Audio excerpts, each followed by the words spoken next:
Hi, welcome to my channel Mathematics Applied. In this channel, you will see the concepts of mathematics being applied to real life situations that would possibly belong to a subject. In this video, the situation is motion in one dimension from high school physics. Let's get started. Here is the situation. I take an orange ball and just leave it from a height. What would happen to the ball? The ball would move downwards in one direction by the influence of Earth's acceleration due to gravity. This is motion in one dimension. Now, I take a green ball. Guess what I do with the green ball? I will throw the ball downwards with some speed. This ball will also move downwards in one direction by the influence of acceleration due to gravity. That is also motion in one dimension. Here I have captured the positions of the balls at equal intervals of time. What we observe is that the position of the balls change with time. So this is the situation. Here ends the description of the situation. I hope you have understood the situation.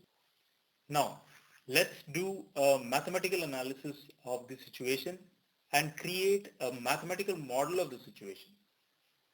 For that, let's gather the variables and the constants which are involved in this scenario. All those entities which are varying are position, time and speed.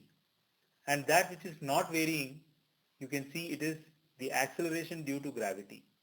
For smaller heights, of course, if it's a large height, then acceleration due to gravity also varies. Can you pause the video and think for a while what could be the difference between the two actions on the respective balls? Yes, you are right. The difference is in their initial speeds.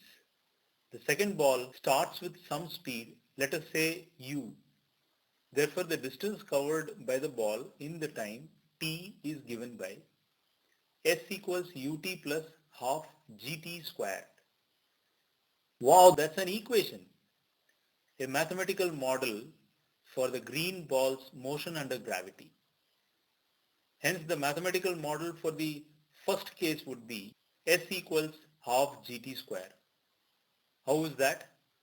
Because the initial speed was 0, so therefore u is 0 and that gives us s equals half gt square. Taking g as 9.8 meter per second square, we have s equals 4.9 t square. This is the mathematical model for the orange ball. Now the first equation has three variables, s, u and t. The second equation has two variables, s and t. So the second one is a simpler equation. Whenever we talk of equations, what comes to our mind next is graph. Another mathematical wonder is graphing. A graph opens a number of avenues in the analysis of the situation. We will see how. But first, let us graph the equation s equals 4.9 t square. Why the second equation? Because it is containing two variables and it is a bit easier to draw the graph for this equation than the first equation. We take t in the horizontal as it is an independent variable and s in the vertical because it is dependent variable. Here is the graph which is the parabola. Now in this graph you see the negative axis is also there. Now time cannot be negative, so we discard the negative side of this graph. This is the final graph for our further analysis. I continue the analysis in my next video. Until then, have fun. Thanks for watching.